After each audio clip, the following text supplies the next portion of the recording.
Also, remember, don't believe what I'm saying in this video. This video is all for entertainment purposes.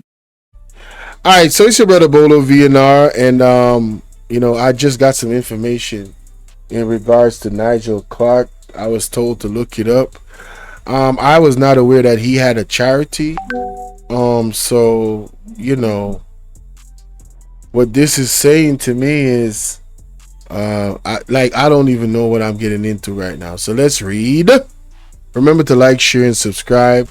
It says, updated Jamaica's finance minister Dr. Nigel Clarke pushed for stronger non-profit oversight, while several organizations linked to him were non-compliant. What does that mean? The organizations that were linked to him was non-compliant. Actually, what does that really mean, though? What does he really mean? Well, let's get into it. Let's get into it.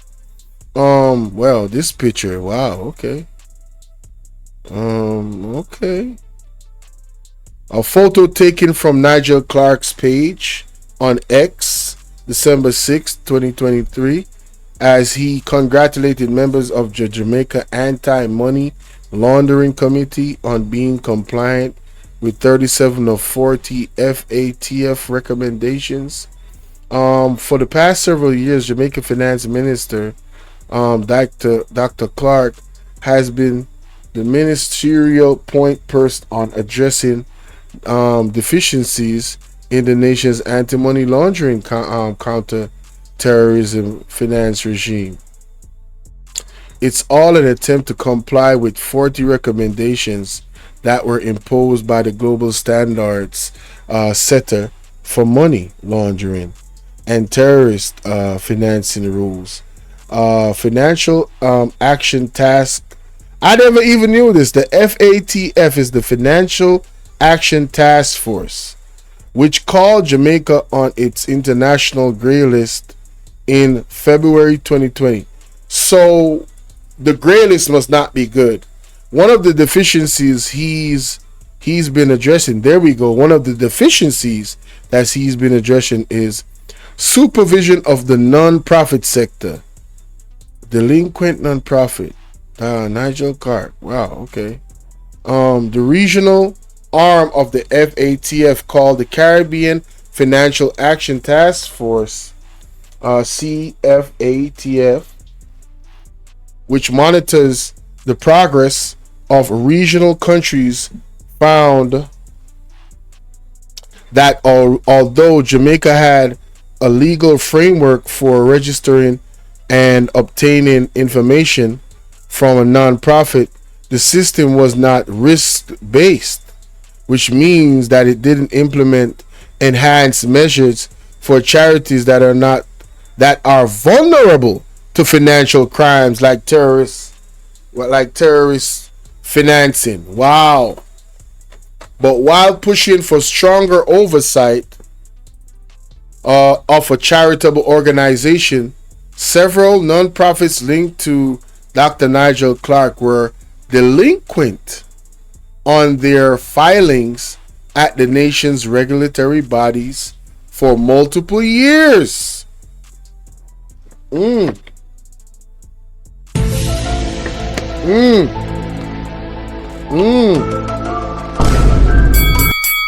Very interesting. They were delinquent for multiple years, which would undermine the ability of the regulators to supervise the sector. So if they're delinquent, they can't keep an eye on them and track if everything is running smooth. Ain't that something? One of them has been outstanding on its filings for as many as 13 years. Hey, yo, what the fuck? Are you serious? Something not right, my wisdom warriors. Something is not right. Tell about them. 13 years? All lies will be exposed. That's all. And anyone who takes that the wrong way, know why they take it the wrong way. This is wild. The non-profit linked to Dr. Clarke include Growth and Opportunity Trust Limited, which is founded the year he was elected a member of parliament in 2018 to help citizens of his northwestern St. Andrew constituency. He also founded the National Youth Orchestra of Jamaica Limited in 2009 to promote music and the performing arts, particularly among inner city Jamaicans. There also the UWI Regional Endowment Fund, where he was a director from its inception. So wait a minute, hold up, cause see, I don't be knowing everything that be going on with these people. I remember when they were listing out everything that he did as a minister, a finance minister, and they were saying how well he did. Some of these things I'm reading, I believe I heard them come up, but why didn't they tell us and give us full context? When was this article made? First of all, this was June. This was not long ago. That's the first thing. So let's put it in context. Are the situations surrounding these delinquencies and inconsistencies and being in the gray area with the FATF, are those things settled, or are they still pending? Do you telling me one of these charities or whatever outstanding in their filings for 13 years? Bro, what is really going on right now? What is actually going on right now? This don't make no goddamn sense. Bro, are you seeing this? There's also the UIC Regional Endowment Director. Hey, look at that. Programs outside of. Damn. All three organizations took the first step of registering as a non-profit at the company's office of Jamaica. But only Growth and Opportunity, the NYOJ, took the second step and also enrolled at the charity's authority called the Department of Cooperatives and Friendly Societies, DCFS, which made them charity in the true sense and gave them tax exempts. You see them tax exempts?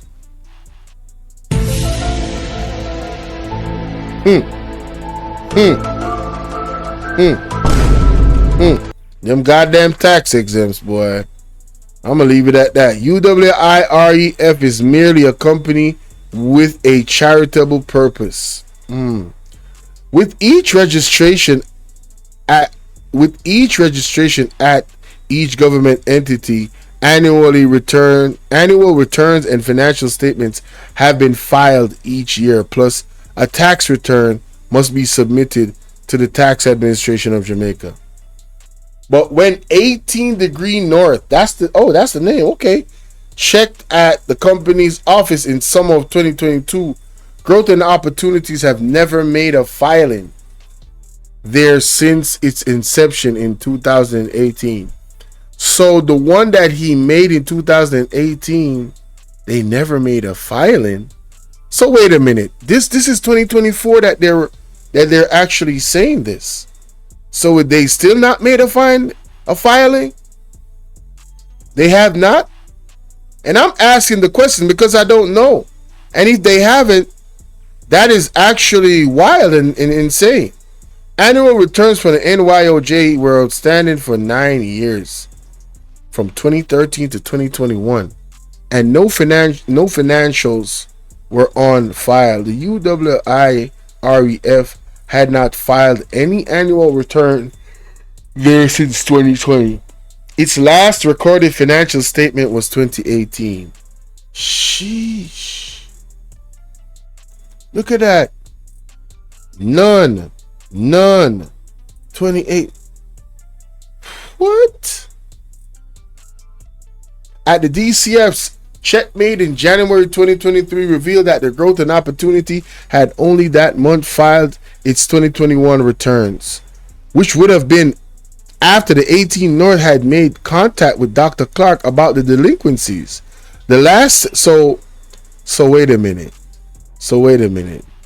The checks in January revealed that the Growth and Opportunity had only that month filed its 2021 return, which would have been after 18th North made contact.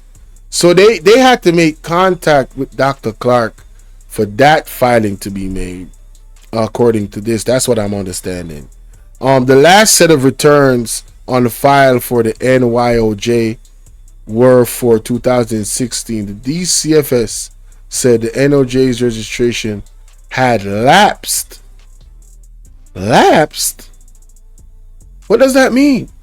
Even at TAJ, you mean the Tax Administration of Jamaica, over which Dr. Clarke presides as minister, checks beginning late in 2022 show that no filings had ever been made for Growth and Opportunity.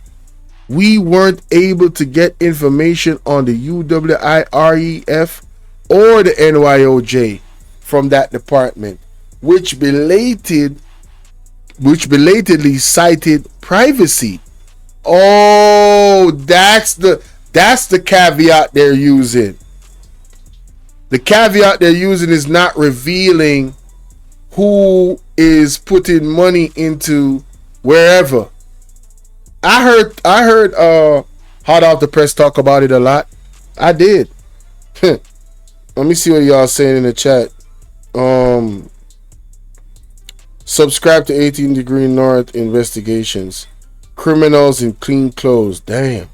Okay, I found the lady under the Caribbean Prophecy under a link called Doja Art, and you'll be given the entire Caribbean, but she has one specific for Jamaica. I don't know how to link it. All you got to do is WhatsApp me. The link 451-6535. I just dropped my WhatsApp number a while ago. Yeah, hit me on WhatsApp, all right? This is interesting. Reached by phone in January 2023, Dr. Clarke tried to dodge responsibilities for the late filing by claiming that he was no longer a director of any of the organizations. Wow. So conveniently now you're not in charge, huh? You ain't got no responsibility. However, for most of the periods that were outstanding, Dr. Clarke was either the chairman or the director. So is he doing the same thing now? Running to the IMF, and then when the questions come up, well, I wasn't I'm not the Minister of Finance. Is this the same? Is this allegedly the same play, ladies and gentlemen? What y'all think? What y'all think? Is this a pattern? Did we uncover a pattern of Nigel Clarke? Is this why Andre Stephen called him a cunning fox? Is this why? Very interesting. Extremely interesting, ladies and gentlemen. It says here,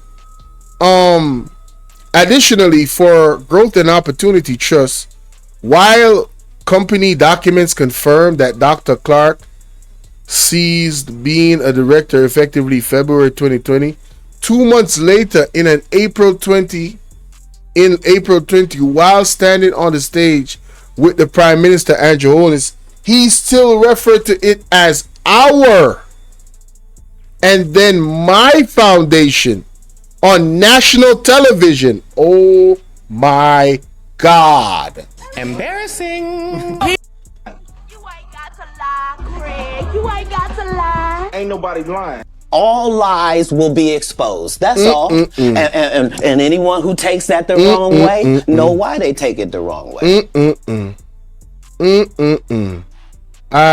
Am I surprised? No, I am not.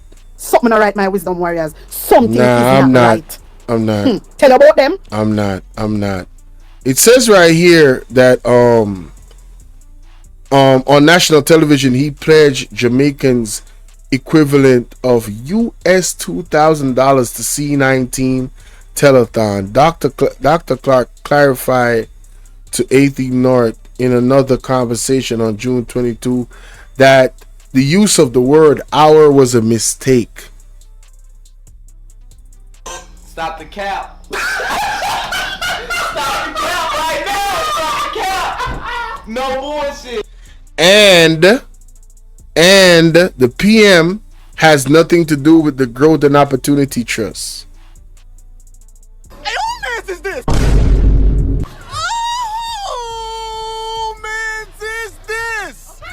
Oh my God, bro. Oh, hell no, man. What the fuck, man? Get your ass on, boy. You get your goddamn Hey, do I believe him? Nope. I could tell you that. Tell me what y'all think. I don't believe a word he's saying. You're gonna say "our" and "my" on live television, and then you can just come on an interview and saying, you know what, that was a mistake, and the Prime Minister has nothing to do with the Growth and Opportunity Trust. Yeah, all right. All lies will be exposed. That's all. And anyone who takes that the wrong way, know why they take it the wrong way. See, it's right there. Let me highlight it. That's what he said. That's what he said. Crazy, bro. Crazy, bro. After making contact with Dr. Clarke, filings for Growth and Opportunity were brought up to date at the company's office, and it was only outstanding at TAJ for the latest year. Based on a visit to that entity on May 7, 2024, on June 22nd, Dr. Clarke said the organization is now fully up to date and at all three entities, but we couldn't confirm that at the DCFS and the TAJ. Why couldn't they confirm it? I just have so many questions, y'all. Like, everything about this just is airy, and it's just, I just don't have no trust in this dude, Nigel Clarke. He to me now, more and more evidence that I'm looking at, he's as bad in my opinion as Andrew Holness. Like, the two of them is a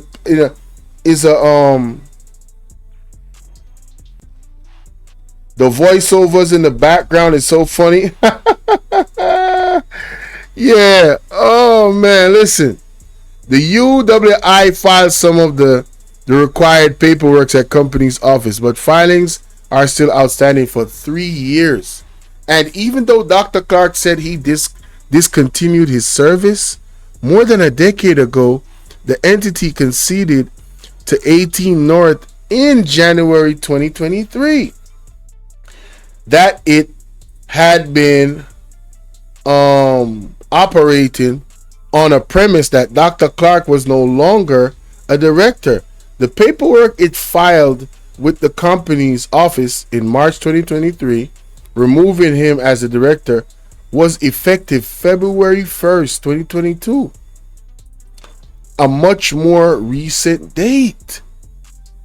Damn, so there's like, everything about this dude is phony, bruh. Everything about this dude is phony. Look at this shit. Yo, I ain't gonna go through no more of this, man. I've seen enough and heard enough, man. Initially, the failure of the three foundations to file indicative of a bigger problem in Jamaica of non-compliance in the non-profit sector. So they not complying pretty much. Dang. Wow. Let me copy this. Somebody tell me to look this up. Around 70% of all registered non-profits in Jamaica didn't fulfill their filing requirements for their 2021 annual returns or their 2020 financial statements at the company's office. The filings are important because without them, regulators can't know who's in charge of the organization. If you don't know who's in charge of the organization, if there's anything illegal going on, you can't charge anybody, right? something not right, my wisdom warriors. Something is not right. Tell about them. All lies will be exposed. That's all. And anyone who takes that the wrong way, know why they take it the wrong way. Dee. If y'all can't see through this, I don't know what to tell you. It cited. Let me see what they're saying here. I see Rural Reed Nacon.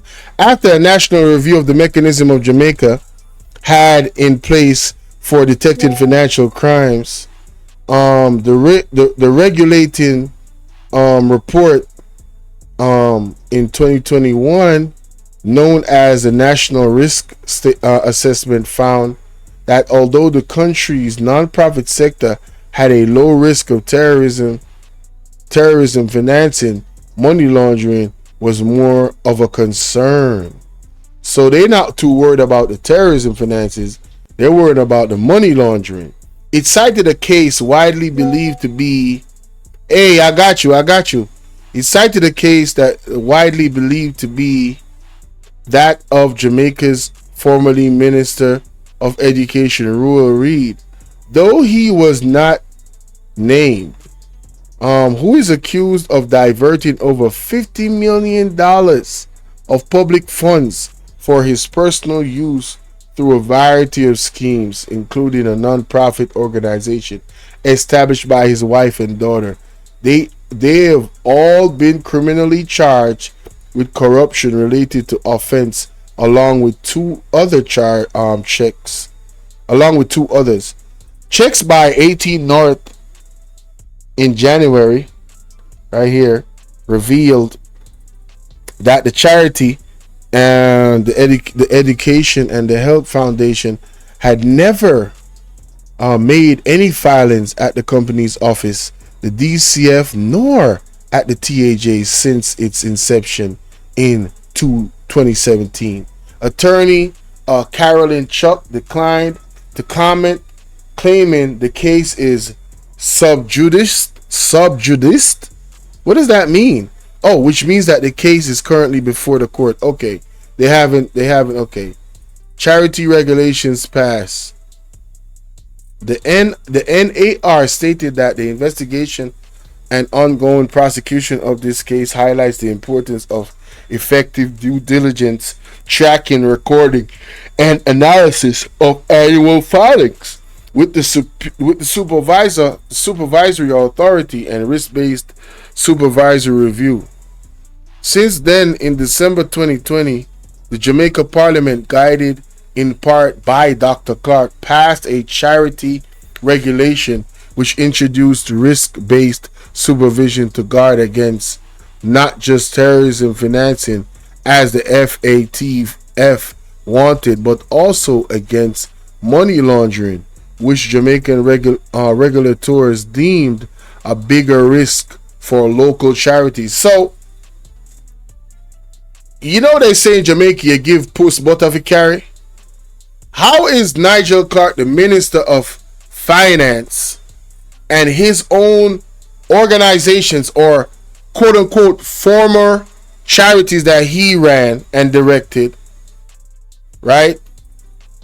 They have issues with filing their files.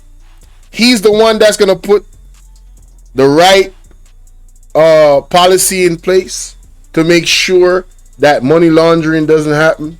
I'm not saying he was doing any money laundering. I'm just saying if those organizations that he was a part of was doing it, why would he do anything to stop them from doing it? If you understand what I'm saying. It's like you're asking an alleged crook to make law for you to catch them. It ain't gonna happen, Captain. It ain't gonna happen. That's wild. Embarrassing. That's wild. It ain't gonna happen. In my opinion. You know what I'm saying?